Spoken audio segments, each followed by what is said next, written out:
श्री स्वामीनारायण भगवाननी जय। अक्षर पुरुषोत्तम महाराजनी जय। गुणातीतानंद स्वामी महाराजनी जय। प्रमुख स्वामी महाराजनी जय। महंत स्वामी महाराजनी जय। प्रमुख स्वामी महाराज शताब्दी महोत्सवनी जय। उपासनाની વાત આપણે કરી રહ્યા છીએ। એમાં ઉપાસના પુસ્તિકામાં ચેપ્ટર 5 એ ભગવાન પ્રગટ છે। અત્યાર સુધી ઉપાસના શું છે અને એ ભગવાન એ સર્વકર્તા હર્તા છે, સદા દિવ્ય સાકાર છે અને સર્વોપરી છે એ વાત આપણે જોઈ। હવે ઉપાસનાની છેલ્લી વાત આવે છે, એમાં ભગવાન પ્રગટ છે એ વાત આજે આપણે સમજવાના છે કે ભગવાન પ્રગટ છે। પ્રગટ ભગવાન છે એમ સમજવાથી આપણે શું કવર કરવાનું છે કે પ્રગટ એટલે શું, પછી એ પ્રગટ ભગવાનની ઓળખાણ થાય તો એ જ જ્ઞાન કહેવાય। એ જ પ્રગટ ભગવાનની આપણે ભક્તિ કરીએ એ શું જરૂરિયાત છે। પ્રગટ ભક્તિથી શાંતિ થાય છે, કલ્યાણ થાય છે અને આપણને ન સમજાય પ્રગટ, ભલે ભગવાનને કરતા કે સાકાર કે સર્વોપરી પણ સમજીએ, પણ એ પ્રગટ ભગવાનની ઓળખાણ ન થાય તો એમાંથી શું કસર રહી જાય છે એ પણ આપણે જોશું।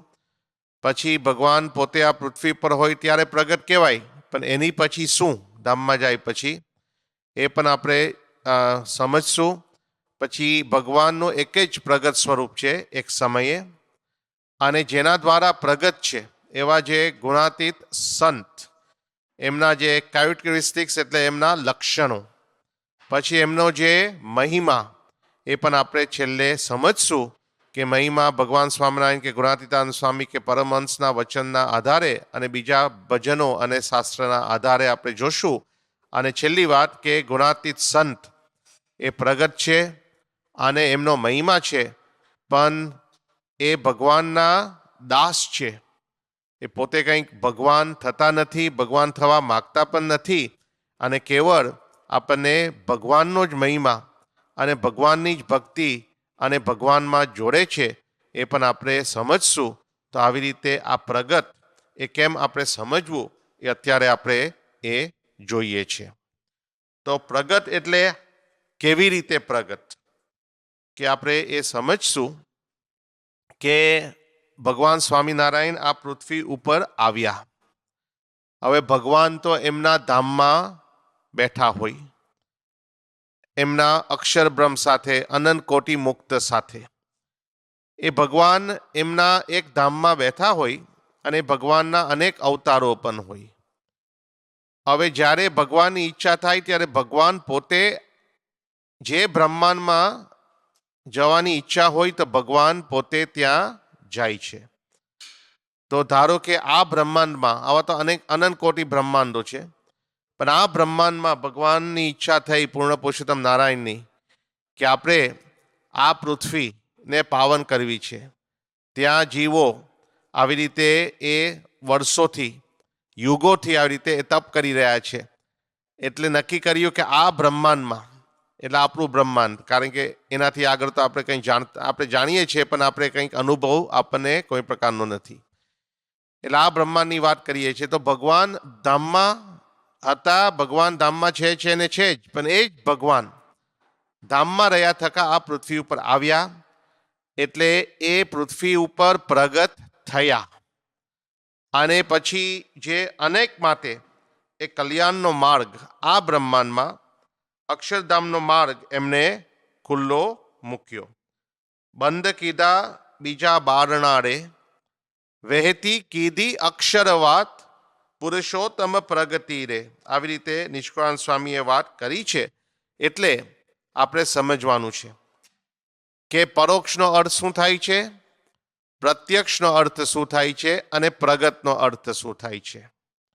પરોક્ષ એટલે શું કે આપણે સમજીએ કે ભગવાન એમના ધામમાં છે, પણ આ પૃથ્વી ઉપર પ્રગટ નથી, એનું નામ કહેવાય પરોક્ષ।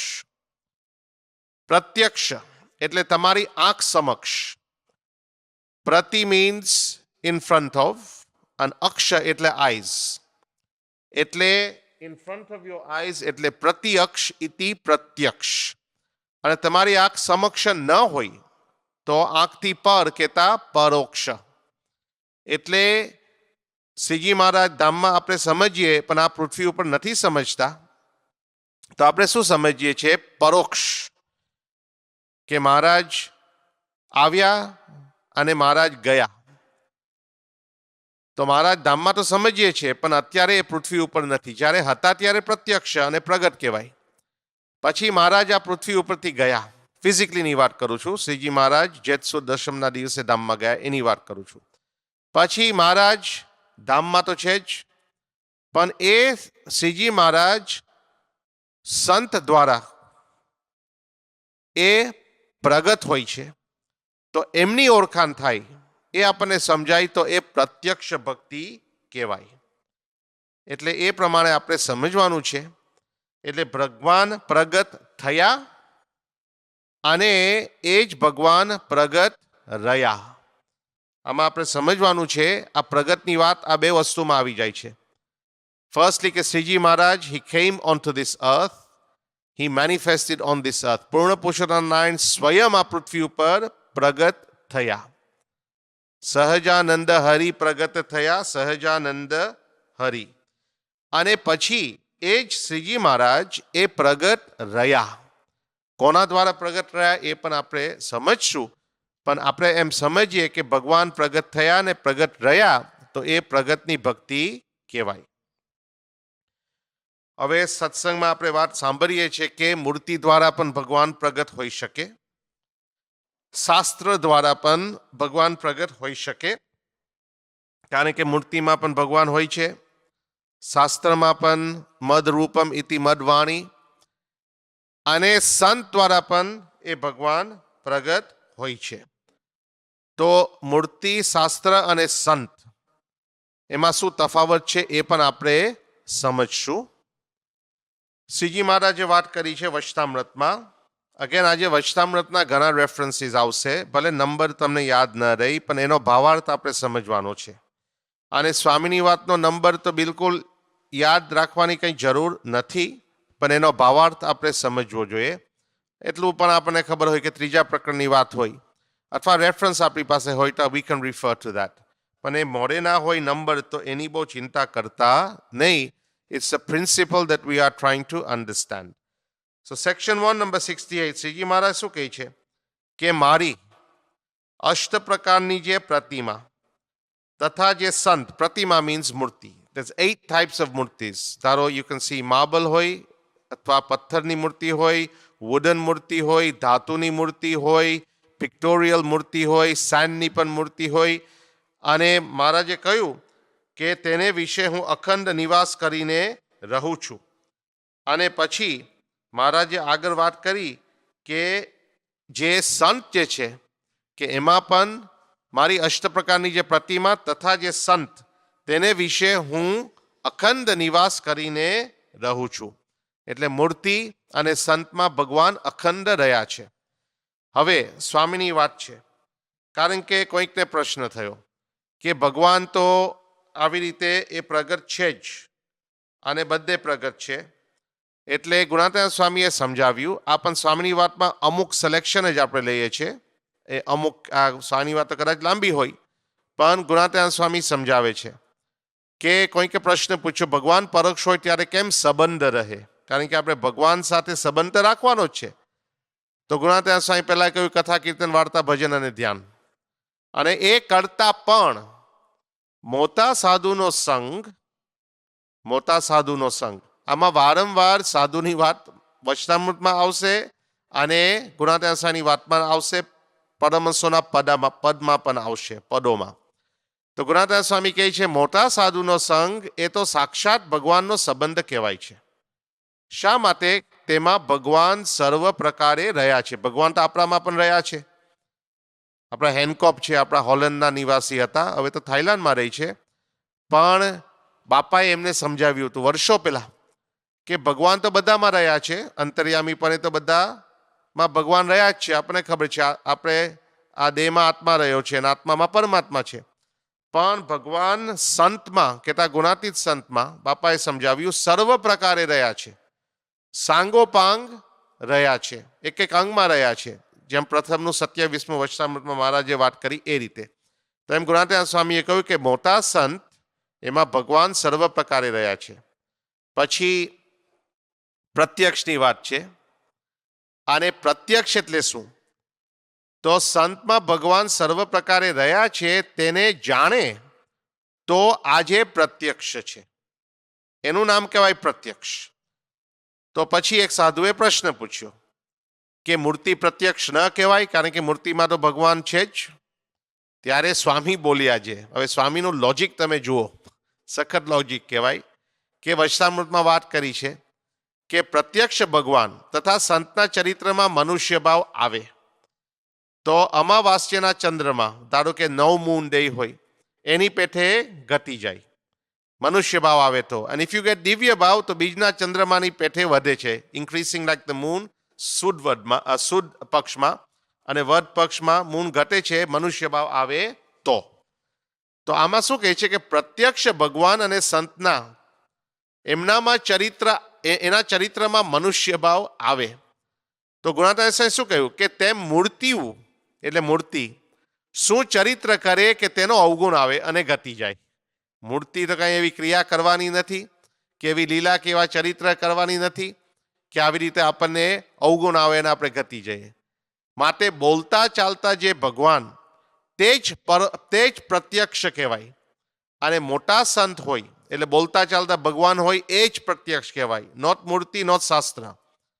અને મોટા સંત હોય તે જ મૂર્તિઓમાં દૈવત મૂકે, પણ મૂર્તિઓ શાસ્ત્ર અને તીર્થ 3 મળીને એક સાધુ ન કરે. Even if you put the 3 together, it will not be equivalent to આ મોટા સાધુની વાત છે, સામાન્ય ભગવાધારી સાધુની વાત નથી, ગુણાતીત સાધુની વાત છે. અને મોટા સંત હોય તે મૂર્તિને કરે, શાસ્ત્રને કરે ને તીર્થને પણ કરે. ધારો કે મૂર્તિમાં દૈવત કોણ મૂકે છે? એ સંત મૂકે છે, સત્પુરુષ મૂકે છે. શાસ્ત્ર કોણ કરી શકે છે? કે શાસ્ત્ર સમજી શકતા હોય તે, એટલે એમનું જીવન એ જ શાસ્ત્ર છે. માનસાઈ મહારાજ આપણને સત્સંગ દીક્ષા ગ્રંથ આપ્યો છે, શાસ્ત્ર આપેલ છે. અને તીર્થ, જે જગ્યા સંત એવા ગયા હોય તો એ પણ તીર્થ બને છે. માટે જેમાં ભગવાન સર્વ પ્રકારે રહ્યા હોય એવા જે સંત તે જ પ્રત્યક્ષ ભગવાન છે. જો એ સંત એ જ આપણા માટે પ્રત્યક્ષ ભગવાન કહેતા પ્રગટ ભગવાન હોય છે. એટલે શ્રીજી મહારાજે વચનામૃતમાં વાત કરી કે ભગવાનનો આશરો કરવાનો છે. પણ ભગવાન જ્યારે પૃથ્વીને વિશે પ્રત્યક્ષ ન હોય ત્યારે શું કરવું? તો એમાં મૂર્તિની વાત આવે છે, એ વાત પછી આપણે કરશું જ્યારે પ્રશ્નોત્તરી કરીએ ત્યારે. પણ આગળ શું વાત કરે છે કે ભગવાનને મળેલા જે સાધુ તેનો આશ્રય કરવો, આશ્રય એટલે આશરો, તો તે થકી પણ જીવનું કલ્યાણ થાય છે. પેલા સાધુની વાત આવે છે. પછી એવું પણ લખ્યું છે, સ્ક્રીન ઉપર નથી, પણ એવા સાધુ ન હોય તો મૂર્તિનો પણ આશરો કરવો, એવું પણ લખ્યું છે. યોગી બાપા સમજાવતા કે ભગવાનના સંત હોય ને હોય જ, તો કેમ લખ્યું કે સાધુ ન હોય? સાધુ હોય પણ ઓળખાણ ન હોય, એમને મળ્યા ન હોય, એનો સમાગમ ન હોય, તો પછી મૂર્તિનો આશરો કરવો પડે. એટલે એ ભગવાનને મળેલા જે સાધુ તેનો આશ્રય કરવો, એ પણ સ્પષ્ટ વાત કરી. આપણે પરમહંસોના પદો સાંભળીએ તો પણ આપણને ખ્યાલ આવે. નિષ્કાળ સ્વામીએ પુરુષોત્તમ પ્રકાશમાં વાત કરી, કયું બહુ પ્રકારે કલ્યાણ રે, અતિ અગણિત પ્રમાણ રે, પણ સૌથી સરસ સંત મારે, રાખ્યું વાલ મેં એની વાત મારે. કે ઘણે ઠેકાણે કહ્યું છે કે આ રીતે કલ્યાણ થાય ને આ રીતે કલ્યાણ થાય, પણ વાલમે એટલે શ્રીજી મહારાજે શું વાત કરી? સૌથી સરસ સંત મારે, કે the best amongst all of these is through the sant. એટલે એ સંતનો મહિમા એ વારંવાર શાસ્ત્રમાં કયો છે. એટલે ફરી આપણે યાદ કરાવીએ છીએ કે જ્યારે શ્રીજી મહારાજ ભગવાન સ્વામિનારાયણના પૃથ્વી ઉપર હતા ત્યારે એ પ્રગટ કહેવાય, એ પ્રત્યક્ષ કહેવાય. અને એમણે એકાંતિક ધર્મની સ્થાપના કરી. હી એસ્ટાબ્લિશ વોટ વી કોલ એકાંતિક ધર્મ ઓ ભાગવત ધર્મ. Section 3 number 21. હવે એકાંતિક ધર્મ કહેતા ભાગવત ધર્મનું પોષણ કોણ કરે? A baby might be Born, but then you have to look after the baby. તો એકાંતિક ધર્મની સ્થાપના તો કરી મહારાજે, પણ એનું પોષણ કોણ કરે? તો રીડ સેક્શન 1 નંબર 54 કે ધર્મ જ્ઞાન વૈરાગ્ય અને મહાત્મ જ્ઞાને સહિત ભક્તિ એવે લક્ષણે યુક્ત એવા જે ભગવાનના એકાંતિક સંત કહેતા સત્પુરુષ જે ભગવાનનું પ્રગટ સ્વરૂપ છે એના થકી એક ભાગવત ધર્મનું પોષણ થાય છે. આપણે વારંવાર સાંભળ્યું છે અને મોક્ષનું દ્વાર ઉગાડું થાય છે. તો હવે શ્રીજી મહારાજે આગળ પણ એ પુરુષોત્તમ પ્રકાશમાં નિષ્કાળ સાંઈ લખે છે કે મહારાજે શું કહ્યું?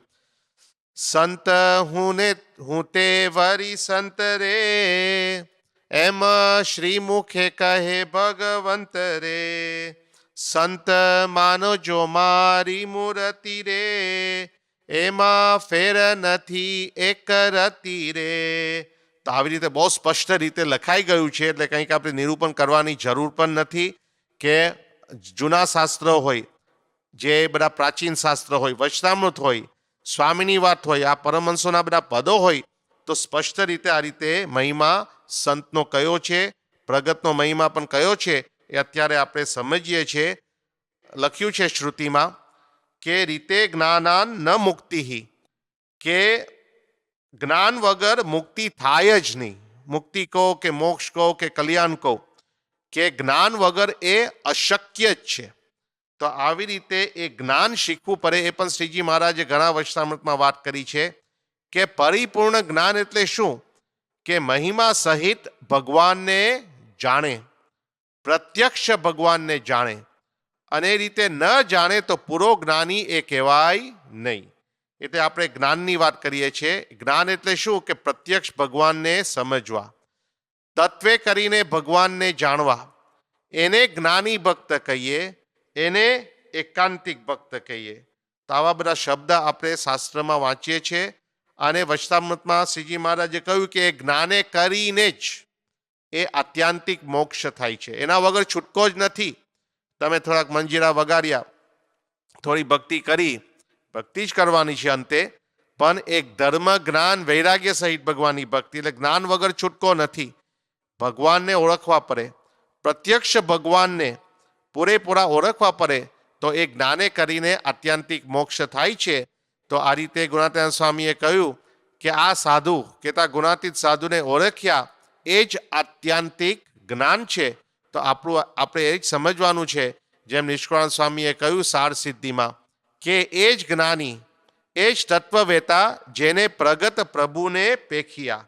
કે પ્રગટ ભગવાનની ઓળખાણ થઈ તો જ એ જ્ઞાની કહેવાય છે. એ વિના રખે જ્ઞાની ગણો, જેણે હરિ નયણે નથી દેખ્યો. આવી રીતે બાય રીતે જ્ઞાની કહેવાતા હોય, પણ ભગવાનની ઓળખાણ નથી, એટલે આપણે જ્ઞાનની વાત કરી. બીજી વાત કરીએ છીએ કે પ્રગટ ભક્તિનો મહિમા. ભક્તિ તો આપણે કરીએ જ છે, પણ વારંવાર પરમહંસોના પદમાં વાત આવે છે કે પ્રગટની ભક્તિ. આખી દુનિયા પરોક્ષની ભક્તિ તો કરતા જ હોય, પણ પ્રગટની ભક્તિ એ આપણે સમજવાની છે. તો એ પણ એ ભગવાન પૃથ્વી ઉપર આવ્યા, પ્રગટ થયા, અને એ ભગવાન પૃથ્વી ઉપર રહ્યા. અને જેને એ ભગવાન અને જેના થકી એ ભગવાન પ્રગટ રહ્યા છે, એવા જે એકાંતિક સંત, આવી રીતે એમની ઓળખાણ થાય, એમનો આશરો કરો, તો એ જ સાચા અર્થમાં ભક્તિ કહેવાય છે. આપણે પ્રગટ ભક્તિ એટલે શું? કે પ્રગટ થકી આપણે ભક્તિ કરવાની છે. ભક્તિ તો એક શ્રીજી મહારાજ પૂર્ણ પુરુષોત્તમ નારાયણની કરવાની છે. અક્ષર રૂપ થઈને પુરુષોત્તમની ઉપાસના કરવાની છે. પણ આપણે કહીએ છીએ પ્રગટ ઉપાસના. ઉપાસના એટલે સત્પુરુષની ઉપાસના નથી કરવાની, કે અક્ષરની ઉપાસના પણ નથી કરવાની, પણ પુરુષોત્તમની જ ઉપાસના કરવાની છે. પણ આપણે જે વાત કરીએ છીએ કે અક્ષર રૂપ થઈને પુરુષોત્તમની ઉપાસના કરવાની છે. એ અક્ષર રૂપ કેવી રીતે થવાય? તો પ્રગટ ભગવાન કહેતા જે સંતમાં ભગવાન પ્રગટ હોય એમનો આશરો કરવો પડે, એમનામાં આત્મબુદ્ધિ થાય, એમનામાં જોડાણ થાય, અને મનન દ્વારા સંગ થાય, બ્રહ્મનો સંગ.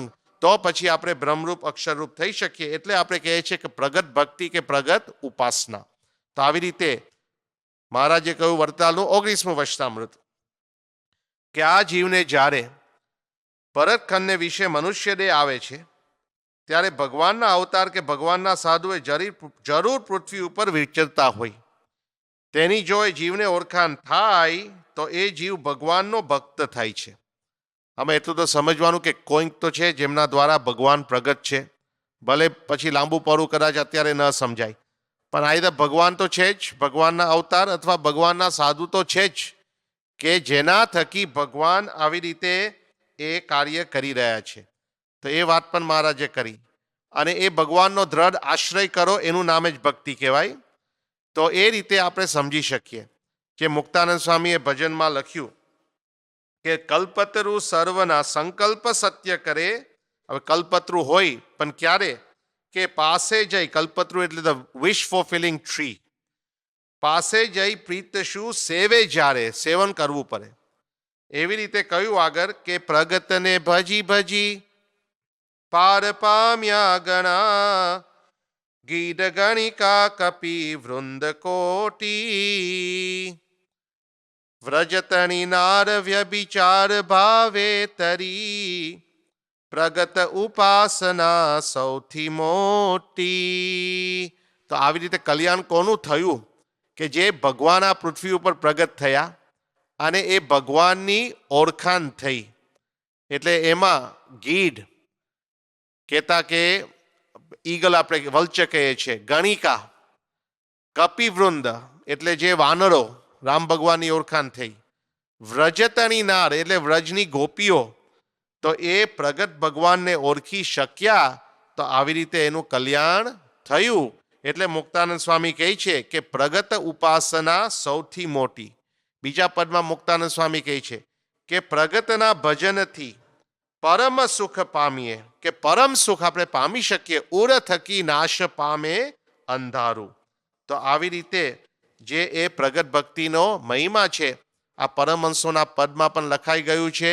નિષ્કાળ સ્વામીએ પણ કહ્યું સાર સિદ્ધિમાં કે આવી રીતે એ મોટે ભાગે બેટે ભગતિ પ્રગટ પ્રભુ પરમાણની.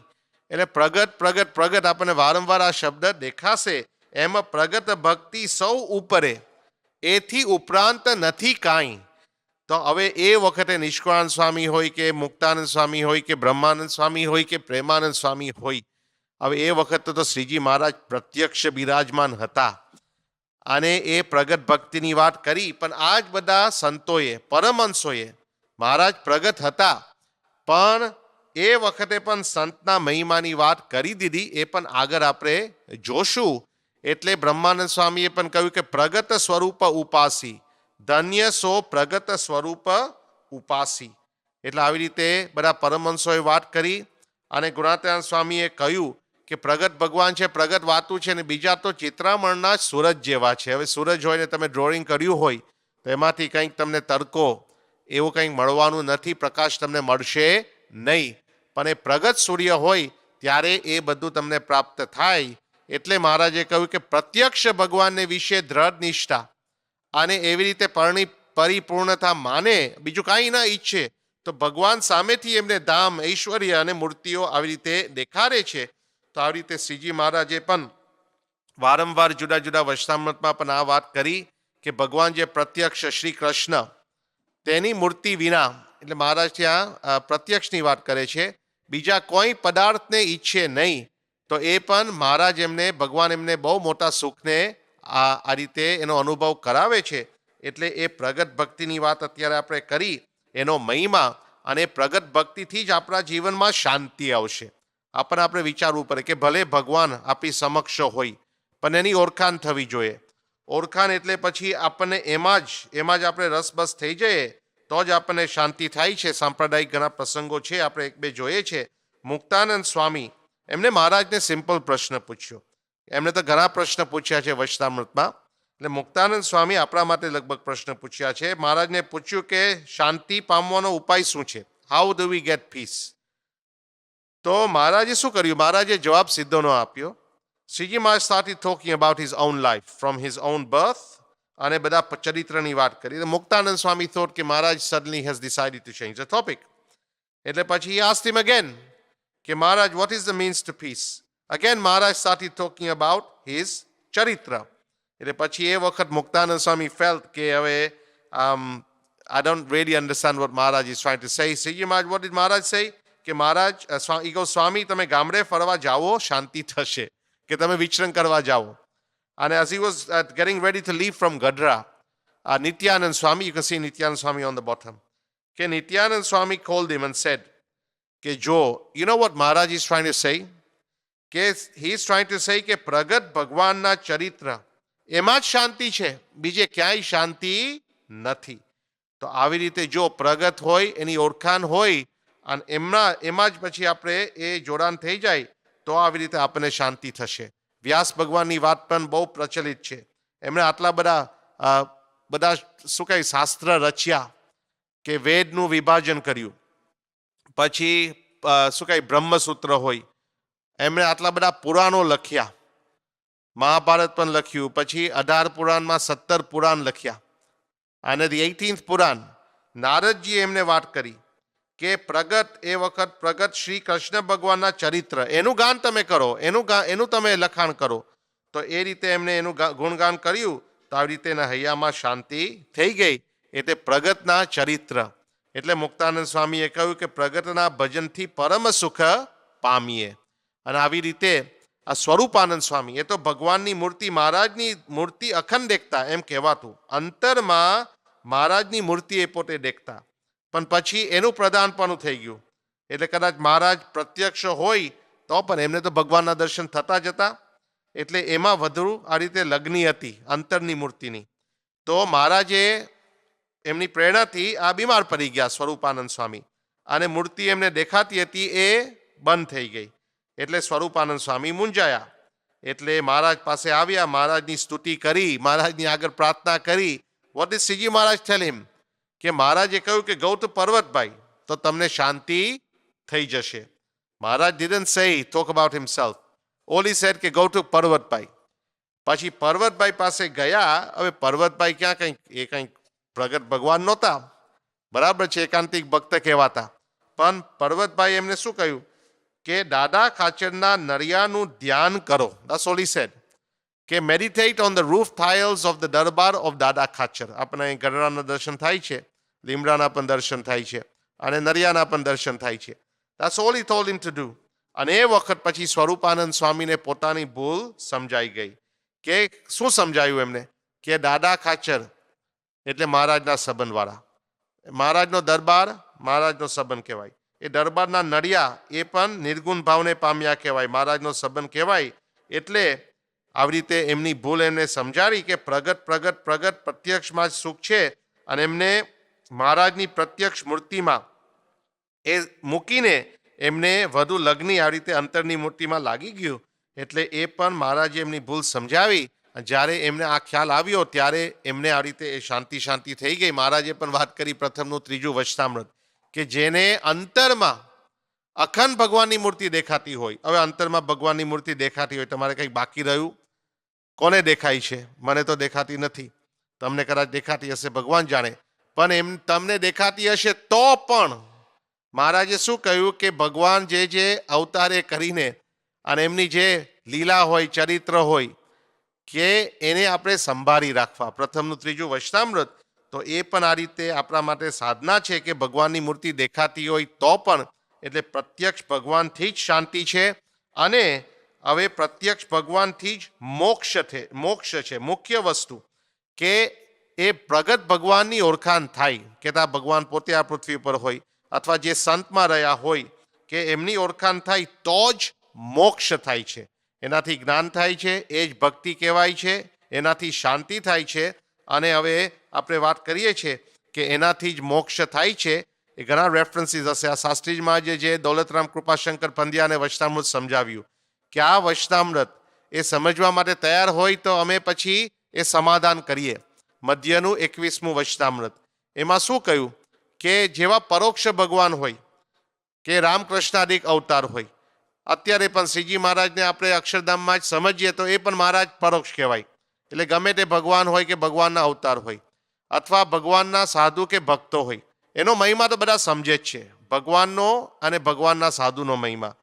પણ એવો જ મહિમા તેવું જ પ્રત્યક્ષ એવા જે ભગવાન પ્રત્યક્ષ તથા તે ભગવાનના ભક્ત સાધુ તેનું મહાત્મા સમજે તેને કલ્યાણના માર્ગમાં કાંઈ સમજવું બાકી રહ્યું નથી. આ કેટલી મુદ્દાની વાત છે.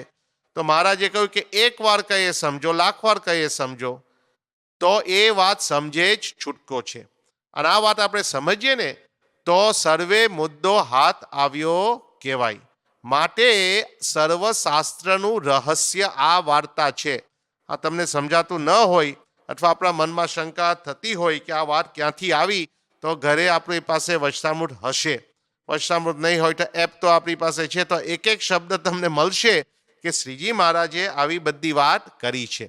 પછી અંત્યનું બીજું વચનામૃત કે સત્સંગનું પ્રધાનપણું કેમ થતું નથી, તો મહારાજે એ પણ સ્પષ્ટ કહ્યું કે પરોક્ષ દેવને વિશે જીવને પ્રતીતિ છે. ભગવાન થઈ ગયા, રામ ભગવાન થઈ ગયા, કૃષ્ણ ભગવાન થઈ ગયા, સ્વામિનારાયણ ભગવાન થઈ ગયા, એનો મહિમા આપણને સમજાય. એ પરોક્ષ દેવને વિશે જીવને પ્રતીતિ છે. તેવી જ જો પ્રત્યક્ષ ગુરુરૂપ હરિને વિશે, પ્રત્યક્ષ એ તો આપણે સમજ્યા, ગુરુરૂપ હરિને વિશે, જે હરિને વિશે ગુરુ, જે હરિને ધારી રહ્યા છે એવા જે ગુણાતીત સત્પુરુષની વાત છે. તો જેટલા અર્થ પ્રાપ્ત થવાના કયા છે તેટલા સર્વે અર્થ તેને પ્રાપ્ત થાય છે. તો આવી રીતે તો પછી આ સમજી શકાય ને. આ સંતનો સમાગમ આપણે કરીએ તો આ રીતે દેહ મૂકીને જેને પામવા છે તો એ આપણે પરમપદ માનીએ, પરમપદ પામીએ, મોક્ષ પામીએ અને છતી દેહે જ આપણે એ ભગવાનના ધામને પામી રહ્યા છે. તો આ અંત્યનું બીજું વચનામૃત. તો પ્રત્યક્ષ સ્વરૂપનું જ્ઞાન, એની વાત પણ શ્રીજી મહારાજે વચનામૃતમાં કરી. એવી રીતે આપણે જે વાત કરી કે વરતાલ 10 કે ભગવાનને શરણે થવું, વિશ્વાસ રાખવો, આજ્ઞામાં રહેવું, પણ ભગવાન જ્યારે પ્રત્યક્ષ ન હોય ત્યારે ભગવાનને મળેલા જે સાધુ એનો આશ્રય આપણે કરવો, તો એ થકી પણ જીવનું કલ્યાણ એ થાય છે. એવી જ રીતે જેતલપુરનું પહેલું વચનામૃત કે ભગવાન શ્રી પુરુષોત્તમના ભગવાન હોય અથવા તે ભગવાનના મળેલ સંત, આ મળેલ શું છે એ પણ આપણે સમજશું. તો એના આશરા થકી આપણે માયાથી પાર આપણે થઈ શકીએ. એટલે મહારાજે વચનામૃતમાં કહ્યું કે સમગ્ર શાસ્ત્રનો સાર, 4 વેદ પુરાણ ઇતિહાસ સર્વેમાં એ જ વાર્તા આવે છે કે ભગવાન અને ભગવાનના સંત એ જ કલ્યાણકારી છે. અને એની પ્રાપ્તિ થાય ને એથી ઉપરાંત બીજું કોઈ કલ્યાણ નથી, એ જ પરમ કલ્યાણ છે. એટલે જ આવી રીતે આપણે સમજીએ છીએ જે ગુણાતીતાનંદ સ્વામીએ કહ્યું કે મોક્ષના દાતા તો ભગવાન અને સાધુ એ બે જ છે. બીજા કોઈ તમને મોક્ષ કહેતા આત્યંતિક કલ્યાણ એ તમને આપી શકે નહીં. એટલે પ્રગટ ભગવાન વિના કરોડ નિયમ પાળે પણ કલ્યાણ ન થાય. અને પ્રગટ ભગવાન ને આ પ્રગટ સાધુની આજ્ઞાથી એક નિયમ રાખે તો કલ્યાણ થાય છે. એટલે આત્યંતિક કલ્યાણ કહો કે મોક્ષ કહો, તો એવા પ્રગટ ભગવાન અથવા પ્રગટ ભગવાનના એકાંતિકનો આશરો આપણે કરીએ તો જ આપણને એ મોક્ષ કે કલ્યાણ થાય છે. નિષ્કળાનંદ સ્વામી કહે છે કે બીજા કહે મુવા પછી મોક્ષ રહે. શું માને છે કે મુવા એટલે આપણે મૃત્યુ પામ્યા પછી આપણને એ મોક્ષ છે.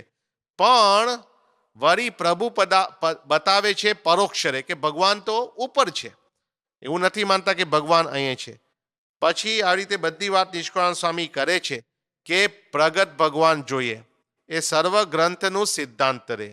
પ્રગટ રવિ હોય તો તમ એટલે ડાર્કનેસ, એ બ્રહ્માંડનું તમ અંધારું એ જાય છે. પ્રગટ જળ હોય તો યોર થર્સ્ટ વિલ બી ક્વેન્ચ્ડ. પ્રગટ અન્ન હોય ફૂડ તો યોર હંગર વિલ બી ક્વેન્ચ્ડ. તો આવી રીતે એ પ્રગટ જુએ.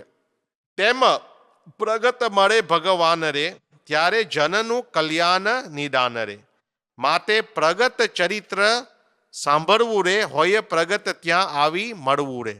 આ ભક્ત ચિંતામણીમાં છેલ્લા પ્રકરણમાં ઇન ધ લાસ્ટ ચેપ્ટર એ નિષ્કળાનંદ સ્વામી વાત કરે છે કે પ્રગટ પ્રભુ હોય, પ્રગટ મૂર્તિ હોય તો જ આપણે નિષ્પાપ થઈ શકીએ, તો જ આપણે આ ભવજળ અને ક્રોસ કરીને આપણું આ રીતે એ કલ્યાણ થઈ શકે. એટલે આવી રીતે પ્રગટ પ્રભુ કે પ્રભુના સંતરે દેહ વિના ન ઉદ્ધારે જંતરે, તો એના વગર ઉદ્ધાર થતો નથી. એટલે નિષ્કળાનંદ સ્વામી કહે છે મળે પ્રભુ પ્રગટ પ્રમાણ રે કા તો તેના મળે લે કલ્યાણ રે તેહ વિના તો કોટી ઉપાય રે, આત્યાંતિક કલ્યાણ ન થાય રે. કે પ્રગટ પ્રભુ હોય અથવા એ ભગવાનને મળેલ એવા જે સાધુ હોય, જે બ્રહ્માનંદ સ્વામીના શબ્દમાં હરિ કે હરિ કો દાસ એ હોય, તો આવી રીતે આપણું કલ્યાણ થાય છે. તો શ્રીજી મહારાજે વાત કરી પ્રથમનું 16મું વચનામૃત, કે આવી રીતે એકાંતિક થકી આપણે એકાંતિક થઈ શકીએ, એકાંતિક થકી જ આપણે નિર્વાસનિક થઈ શકીએ. તો જેને એકાંતિકના ધર્મમાં સ્થિતિ થઈ હોય તે થકી જ એકાંતિકનો ધર્મ પમાય છે. તો આવી રીતે એ મોક્ષ માટે પણ પ્રગટની જરૂર પડે. અને છેલ્લી વાત આજે આપણે કરીએ છીએ, 2 મિનિટમાં પતી જશે, કે એ પ્રગટ જે હોય એ ઓળખ્યા વગર આપણી કસર જતી નથી.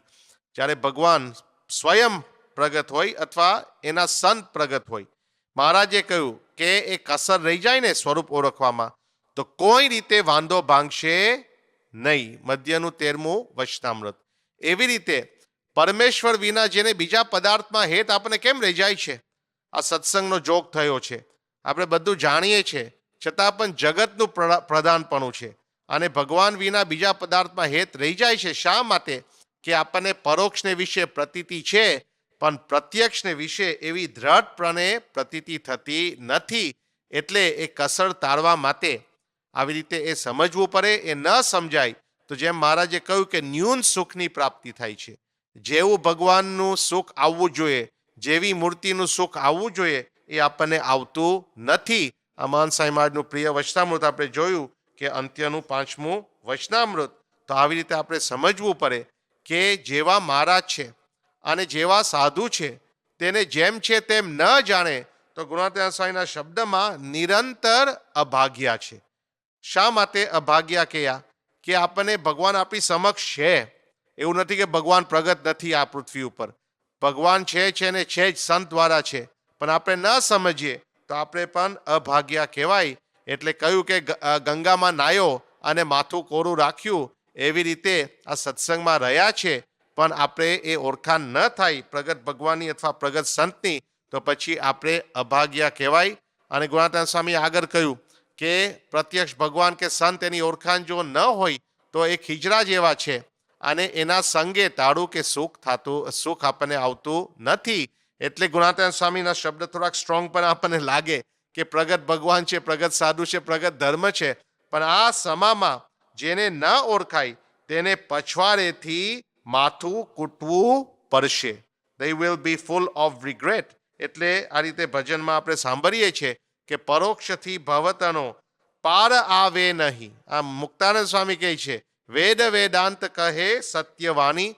અને આવી રીતે મુક્તાનંદ સ્વામીએ કહ્યું બીજા ભજનમાં, મંગલ રૂપ પ્રગટને મેલી પરોક્ષને ભજે જે પ્રાણી રે, તપ તીરથ કરે દેવ ડેરા મનન ટરે મસાણી રે. સ્વામિનારાયણનું સ્મરણ કરતા કે આ રીતે ગમે તેટલી સાધના કરે, તપ તીરથ કરે, દેવ ડેરા, પણ મન અમન થતું નથી. મંગલ રૂપ પ્રગટને મેલી.